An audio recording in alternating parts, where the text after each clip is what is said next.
antropología ontológica ya explicamos lo que significa. La última vez vimos la multiplicidad dimensional del hombre, vimos en esto cuerpo, alma y espíritu, el origen del hombre y cómo en la existencia hay esa manifestación tricotómica. Entonces, para equilibrar lo que estuvimos hablando, es necesario que conceptualicemos que somos uno. Cuando dice Tesalonicenses 5:23, y todo vuestro ser, espíritu, alma y cuerpo, sea guardado. No es sean, no son tres cuestiones separadas, sino son tres reunidas en un solo ser. Entonces, hoy lo que hacemos énfasis es en la unicidad del ser. Por supuesto, partimos para que sea comprensible para todos de un arraigo fuertemente conceptualizado en las escrituras hebreas, en la Biblia, en el Nuevo Testamento, ¿sí? en la Biblia en general, ¿sí? Que es más o menos el punto de partida de la mayoría de nosotros, y avanzamos hasta poder cerrar una idea en nuestra existencia presente. Entonces, la unicidad del ser, donde vamos a ver el enfoque, es la fusión crística. Recuerden que si bien tomamos la teología y las escrituras hebreas como una base, como punto de partida por la formación de la mayoría acá, vamos a ver algunos términos que corresponden a el campo filosófico y también algunos términos que son nuevos, y es necesario para poder expresar nuevas ideas, utilizar términos nuevos, y es sano para nosotros porque la incorporación de nueva terminología nos va a ayudar a expandir y flexibilizar nuestra manera de pensar, ¿sí? Cuando hablamos de Dios, a ver, en algunas disciplinas espirituales le llaman el origen, en otras disciplinas espirituales le llaman la fuente del ser, pero podemos hacer énfasis en qué es Dios para nosotros, nuestro origen, la fuente de nuestro ser, pensar en Dios en términos metafísicos, en mucho más allá del plano físico y natural. Estuve escuchando, no sé, Rode, si estás por ahí, si está Eliezer, creo que Eliezer no lo vi, a Rode te di ingreso hace un ratito. Escuché un mexicano, un conciudadano suyo, Miguel Zunzunegui, recientemente decir que la vida en este plano físico material no tiene sentido. Entonces él aconseja que en la cosmovisión del hombre le demos lugar a Dios, porque es el momento en el que, o la forma en el que hallamos propósito para la existencia y respuestas para cosas que están más allá de lo natural. Cuando hablamos de metafísico, hablamos justamente lo que está más allá de la física, ¿sí? Y hay un término que es el principal nombre de Dios en cuanto al antiguo y al nuevo pacto, a las escrituras hebreas, a la revelación de Dios específicamente para ese pueblo, pero particularmente yo creo que forma parte del suministro eterno que existe en las escrituras, que tiene que ver con la revelación del nombre Yahvé o Jehová, que básicamente es traducido y es tomado como el yo soy, como la expresión ontológica por antonomasia, por la máxima expresión ontológica, la declaración del ser. Entonces, ¿qué tenemos en el nombre de Dios? Tenemos principios extraordinariamente al alcance del hombre, desafiantes para alcanzar una comprensión de qué es el ser. Entonces Dios se revela como el yo soy, en términos metafísicos, más allá de lo natural. Ahora, ¿Qué es Dios para nosotros en la dimensión plenitud, en el aión presente, habiendo adelantado todo el tiempo que necesitamos adelantar para ser la manifestación presente que debemos ser, ¿sí? Esta actualización necesaria, usando los términos que utilizó Eliezer recientemente, la actualización del software que fluye en nosotros, en el conocimiento de todas las cosas que existen. ¿Qué es Dios para nosotros? En plenitud le llamamos Dios es el todo en todos. Y esto tiene que ser, esto es fundamental. Esto está en el arqué, está en el principio fundamental de la estructura de pensamiento de plenitud. ¿Qué es Dios? Dios, el todo y en todos. Ahora, ¿por qué cuando vamos a la Escritura, 2000 años atrás y más, 3500 años atrás, encontramos a un padre y a un hijo? Tenemos un Dios Padre de todos, dice el apóstol Pablo en Efesios 4:6, Padre de todos, el cual es sobre todos y por todos y en todos. Entonces, si hablamos de un Dios, ¿por qué hablamos de un Padre? Y luego, en la misma escritura, hablamos del Hijo, ¿sí? Y dice el apóstol Pablo en Colosenses 3:11, donde no hay griego ni judío, circuncisión ni circuncisión, bárbaro ni escita, siervo ni libre, sino que Cristo es el todo y en todos, en los mismos términos, ¿sí? El Dios Padre de todos y Cristo el todo en todos. ¿Cómo definimos Dios? De una manera metafísica, tomando la escritura, el suministro eterno de la escritura, dice Dios, el todo en todos. Ahora bien, si Dios es uno, ¿por qué tenemos el Padre y el Hijo dado a conocer en aquel tiempo? Como si fueran dos. Bueno, esto tiene una explicación, hay una respuesta para esto.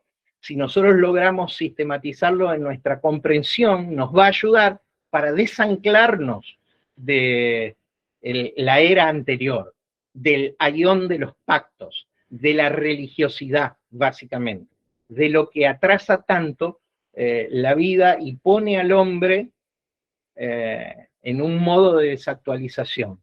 Lo transforma en un reloj que atrasa. ¿Atrasa cuánto? 2000 años. Dejándonos afuera de la respuesta que el mundo necesita hoy y ahora. Entonces, ¿por qué dos? Porque en las escrituras, el campo de revelación de las escrituras hebreas trae la dualidad como mensaje. Y la dualidad, esto de pensar en términos blanco y negro, en bueno y malo, ¿sí? La dualidad era el paradigma, era la limitación de la vieja creación. Ese es el motivo por el cual se piensa que todo lo que es uno, en realidad, y Dios es uno, está separado. ¿Por qué? Porque la dualidad era el paradigma de la vieja creación. Y nosotros sabemos que esa vieja creación dio lugar a una nueva creación, que en el aión presente estamos disfrutando de esa nueva creación, cuya característica, según otro de los apóstoles en el Nuevo Testamento, dice nuevos cielos y nueva tierra en los cuales mora la justicia. Está impregnado del hecho arquetípico fundacional de la muerte y resurrección de Cristo. Entonces tenemos para nosotros Dios, el todo en todo. Y hay en la Escritura, en el Nuevo Testamento, hay una expresión de la crisis de la vieja creación. En este pensamiento dualista, dicotómico, gobernado por el principio de separación. Siempre que hablamos de dualismo, hablamos de que el pensamiento gobernante es la separación, ¿sí?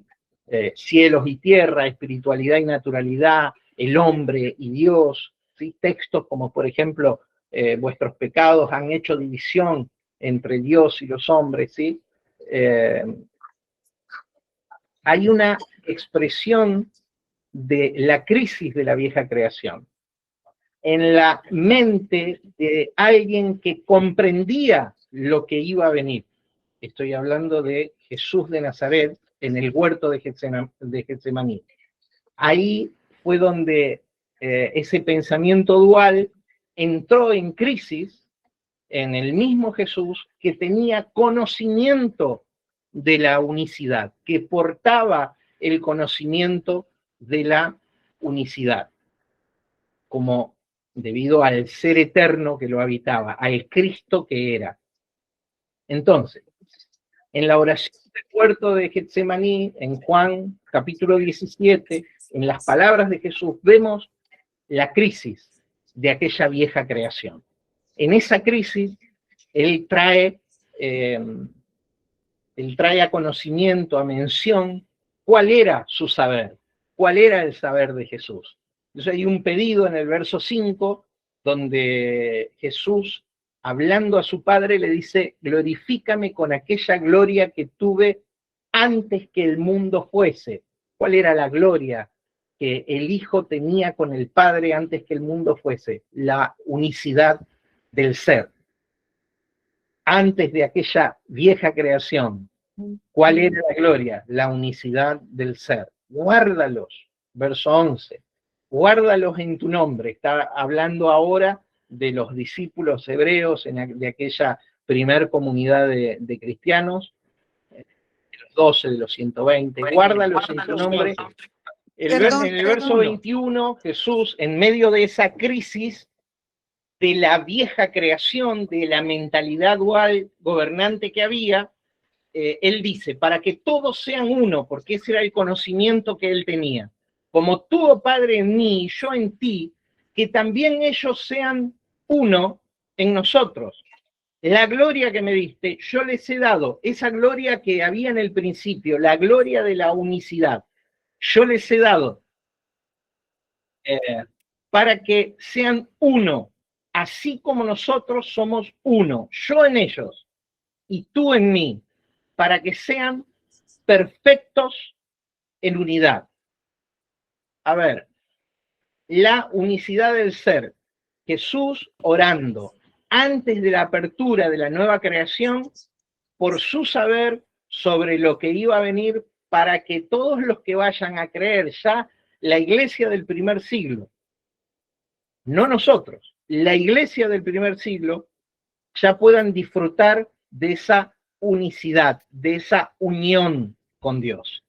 Pero era necesario que lo que pertenecía a la vieja creación le dé paso a la nueva creación, le dé paso el viejo cielo y vieja tierra, la tierra de los pactos, la tierra del pueblo hebreo, dé paso al nuevo cielo y a la nueva tierra, un retorno así a la unicidad. ¿Y cómo y cuándo se da ese retorno a la unicidad? Tenemos por el apóstol Pablo la explicación de cómo se produce eso. Él lo ve en su vislumbre, en su anticipo, proféticamente, y lo escribe en 1 Corintios capítulo 15, donde tenemos el enunciado profético de la evolución del ser, el retorno a la unicidad. Tenemos el retorno del Hijo al Padre. ¿Por qué? Yo hablo en los términos preteristas que el gobierno del Hijo, el gobierno de Jesús como rey de Israel fue durante 40 años. Y siempre menciono esto porque es singular, es de destacar en las escrituras hebreas. El primer rey de Israel gobernó 40 años, Saúl. El segundo rey de Israel, David, gobernó 40 años. El tercer rey de Israel, Salomón, gobernó 40 años. Luego, la división del reino, no más la unidad del reino, hasta que Jesús propone, ¿sí?, es aclamado como el que viene en el nombre del Señor, el rey de los judíos, ¿sí? El rey de los hebreos, y él establece un reino de naturaleza espiritual durante 40 años, del año 30, desde su ascensión, o desde el Pentecostés, mejor planteado, hasta el tiempo de la consumación de todas las cosas, que es su venida en juicio y su venida en gloria, ¿sí? Entonces, Pablo nos da el enunciado de aquel retorno a la unicidad de Jesús. En el verso 24 de 1 Corintios 15 dice, luego el fin, marca tiempo, ¿el fin de qué? El fin de la era judía, el fin, nosotros podemos decir así, el fin de la vieja creación, del antiguo cielo y antigua tierra, ese cielo y tierra que pasaron. Entonces, el fin, cuando entregue el reino al Dios y Padre, hay un momento donde el Hijo rinde el reino a su Padre, donde todavía el pensamiento gobernante es un pensamiento dual, a pesar de que ya hubo una transición, a pesar de que Él le dio su gloria a sus discípulos para que sean uno, para un retorno a la unicidad. Dice, cuando entregue el reino al Dios y Padre, cuando haya suprimido todo dominio, toda autoridad y potencia, verso 25, porque preciso es que Él reine, que Jesús de Nazaret, Jesús, Rey de Israel, reine sobre su pueblo, Israel, pueblo del pacto. ¿De qué pacto? Del antiguo y del antiguo pacto renovado, del nuevo pacto. Preciso es que Él reine hasta que haya puesto a sus enemigos debajo de sus pies. Y el postrer enemigo que será destruido, será para el apóstol Pablo, no fue, será destruido, es la muerte. ¿Cuándo fue destruido este enemigo? Este enemigo fue destruido en la venida de Cristo en juicio sobre la nación de Israel por la condenación autoimpuesta de su sangre sea sobre nuestras cabezas y sobre la de nuestros hijos. Entonces, el postrer enemigo que será destruido es la muerte. Hoy la muerte no existe más. Muerte como factor de separación, como el justificativo de la existencia de la mentalidad dual, como el justificativo de la separación entre Dios y el hombre. El último enemigo que fue vencido en la consumación de todas las cosas en el año 70 es la muerte. De tal manera que de acá en adelante reina la vida. La pregunta después va a ser, ¿por qué no lo vemos a eso operativamente? Bueno, tiene que ver con el retraso que tenemos por una mentalidad que pertenece a la antigua creación, una mentalidad que pertenece al cielo y tierras antiguos. Verso 27, porque todas las cosas las sujetó debajo de sus pies. Y cuando dice que todas las cosas han sido sujetadas a Él, claramente exceptúa a aquel que sujetó a Él todas las cosas, o sea, a su Padre. Pero luego que todas las cosas le estén sujetas, luego que hasta la muerte misma sea vencida, año 70, venida en juicio, en el ayón plenitud, bajo una redención global, bajo una, en los términos religiosos, salvación, está mal dicho salvación, bajo un soso en ese sentido, no bajo el sentido de salvación de soteria, sino en el sentido de soso, de realización absoluta. El último enemigo vencido, la muerte, sujetó a él todas las cosas, pero luego que todas las cosas le estén sujetas, verso 28, entonces también el Hijo mismo se sujetará al que sujetó a él todas las cosas. A ver, hay un retorno a la unicidad. El Hijo fusionándose con el Padre. Hay un retorno a la unicidad del ser. Entonces también el Hijo mismo se sujetará al que sujetó a él todas las cosas. ¿Para qué? Y esta es la declaración. Para que Dios sea todo en todos, a partir del año 70, del advenimiento, la venida, a partir de aquel momento, para que Dios sea el todo y en todos. Dios se manifiesta como el ser universal, ¿sí? Como el todo en todos. Hay un retorno entonces a la unicidad en la consumación de todas las cosas. ¿Por qué? Porque la unicidad es la cosmovisión de la nueva creación. ¿Por qué la cosmovisión de la nueva creación? De esta nueva creación. De esa nueva creación que comienza cuando en Apocalipsis capítulo 20, verso 5, al final del juicio, después de la gran cena de las bodas, después del año 70,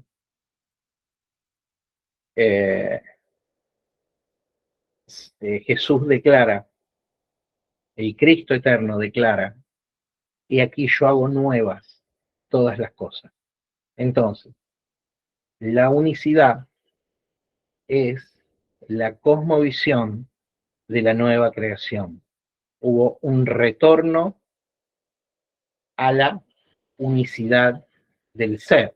Entonces, entender, algunos han dejado de usar la palabra Cristo, lo entiendo. Yo particularmente considero que la podemos seguir utilizando siempre y cuando nos animemos a resignificar hoy, en este tiempo, qué es lo que queremos decir cuando hablamos de Cristo. ¿Qué es Cristo hoy cuando Dios es el todo en todos? Cristo es nada más ni nada menos que el ser que somos. No hablamos solo de la espiritualidad, sino del ser que somos. Cristo es el ser que vos y yo somos. En este retorno a la unicidad del ser, a través de un despertar de conciencia, donde no se llega a través de las escrituras hebreas, pero las escrituras hebreas marcan una dirección, un vector, ¿sí? Una dirección señalando el retorno a la unicidad del ser. Cristo necesita ser redefinido, no como la segunda persona de la Trinidad, porque esto pertenece a la antigua mentalidad, sino Cristo para nosotros es Dios en una experiencia humana y el hombre en su trascendencia divina. Dios, Cristo es Dios en una experiencia humana y el hombre en su trascendencia divina. En esta era plenitud podemos hablar del ser crístico que somos, donde el cúmulo de toda la virtud, de todo lo que Dios es, yo soy. Y retornamos de nuevo a esa declaración, esa revelación de lo metafísico, de lo que está más allá de lo natural, cuando Dios revela su nombre, yo soy. Jesús, consciente de esto, declara 7 veces en el Evangelio de Juan, pero muchas otras oportunidades más, antes que Abraham fuese yo soy, porque había conciencia del ser que él era, ¿sí? Había conciencia de unicidad a pesar de haber estado, ¿sí? Y sido parte de aquella antigua o vieja creación, donde el paradigma era el dualismo. Entonces, a partir de ahí hablamos de algo que yo menciono como fusión, que así como hubo una fusión del Hijo y el Padre, ¿sí? Ahí luego del año 70, en esa expresión del apóstol Pablo, para que Dios sea el todo en todos, hay una fusión crística que tenemos que reconocer en nosotros. ¿Por qué hablamos de fusión? El diccionario de la Real Academia Española habla de fusión, dice bajo el término fusión, que es la unión de la unión de dos o más cosas diferentes, formando una sola, especialmente ideas, intereses o agrupaciones. Esto es nada más que la transcripción de lo que dice el diccionario de la Real Academia Española, por fusión. La unión de dos o más cosas diferentes, ahí estamos bajo una mentalidad dual, formando una sola, retorno a la unicidad. Especialmente ideas, intereses o agrupaciones. Esto está en consonancia con la declaración yo soy en Cristo. Habremos nacido en Cristo. No es que dependemos de la fe o de la acción de creer, para estar en Cristo. Yo he nacido en Cristo, vos has nacido en Cristo, en esta nueva creación, donde gobierna la justicia. Ahora, fusión no solamente es esa unión de dos cosas diferentes en una sola, sino que en términos empresariales también se habla de fusión. La fusión sucede en términos empresariales cuando una empresa acuerda con otra una unidad de negocios para abarcar nuevos mercados, posibilidades de desarrollo de su actividad. Sus intereses hacen que esa unión los haga una sola, ¿sí? En los diferentes países se llama de diferentes formas. Pero ha habido una fusión empresarial, ¿sí? Porque el plan de Dios continúa siendo la iluminación de este cielo nuevo y esta nueva tierra. ¿Recuerdan aquella metáfora de la Nueva Jerusalén donde no hay lumbrera porque el Cristo es el que alumbra? La iluminación de esta nueva creación depende de nosotros, de nuestro entendimiento, de nuestra elevación, de nuestra asunción como el ser que somos. Fusión es, en tercer lugar, la trascendencia del ser universal y comunitario. Miren, porque no solamente hablamos de la unicidad del ser cuando decimos soy uno con Dios, soy uno con Cristo, ¿sí? Sino hablamos ahora que soy uno con el otro.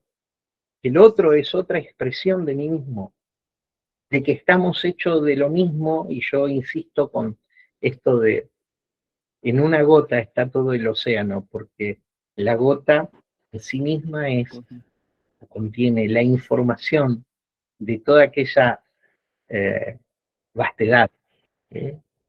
Entonces, acá es donde la fusión crística nos trasciende a nosotros y nos coloca en una unión de conciencia con el otro, y ya no depende de nuestra propia iluminación.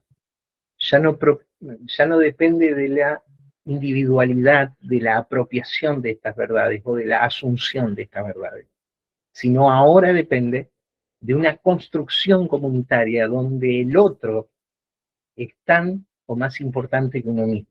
Esto lo entendió Jesús de Nazaret, y Pablo lo expresó cuando habla en Filipenses capítulo 2, en la definición de humildad, y él dice, estimando a los demás como superiores a uno mismo, pero es más que un rasgo de carácter. Humildad es la síntesis del carácter del Cristo que somos, y tiene que ver con el descenso para que el otro sea elevado. Filipenses 2, estúdielo usted. Hay muchas otras maneras de definirlo también. Acá es donde nosotros tenemos que vencer la barrera del yo y ellos, para construir una expresión comunitaria del nosotros, porque esto tiene que ver con el Dios que es el todo en todos. La última declaración que podemos hacer, ¿qué es el Cristo? Yo soy el Cristo presente. Nosotros, en su expresión comunitaria, somos el Cristo presente. ¿Qué soy? Yo soy la divinidad hecha carne, expresada. Yo soy el amor expresado. El amor no como sustantivo, sino el amar. No nos sirve la teoría, nos sirve la operatividad de aquella teoría. Así como no nos sirve demasiado entender la unicidad del ser, si no lo transformamos en la expresión de amar.